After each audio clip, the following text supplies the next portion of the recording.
joined by Tony Meyer, the coach of the Queensland team here at Huntingdale this week. And the boys are travelling pretty well at the moment, Tony. They are. We had a bit of a rough start against Victoria, but the last few days have been positive, and if we can keep winning and win this afternoon against New South Wales, hopefully we can get another crack at the Vics on Friday. So it looks like the depth of Queensland is something that's beginning to develop nicely. Yeah, look, I think hopefully the junior programs and the programs we've got in place in the state are helping to produce the next Adam Scott, Greg Norman, Jason Day. So certainly we're happy with the way the programs are going. We can always improve, and looking forward to producing a lot more top Queensland players. So with Taylor at 1 and Corey at 2, where do you think you'd slot the Shark into that lineup? Well, I think that's a pretty easy question. I think he'd be slotting in at number 1, and I grew up watching him play, and so it's certainly it's exciting to be coaching in Queensland. So we joke about it, but you guys continue to produce top end talent. So where's the next one coming from here? Is he in your team right now?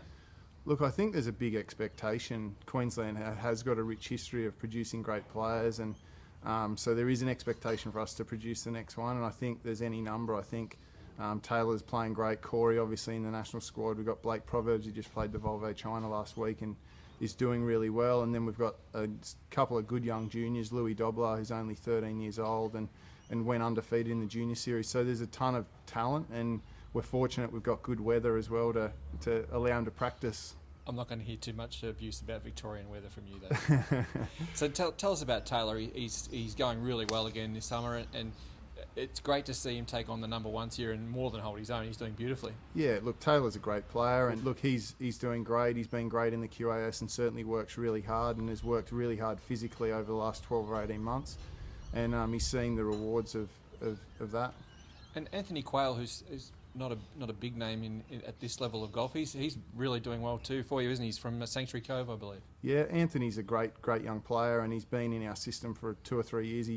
He was previously from Northern Territory and went to school in Queensland, but certainly a really hard worker again, and he's come into the QAS program this year and is doing really well, and it's good to see him get some good results this week.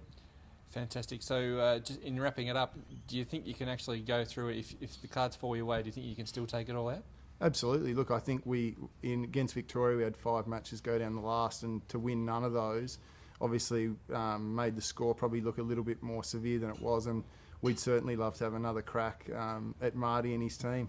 Good luck for the rest of the week, Tony. Thanks for joining us. Cheers, Mark.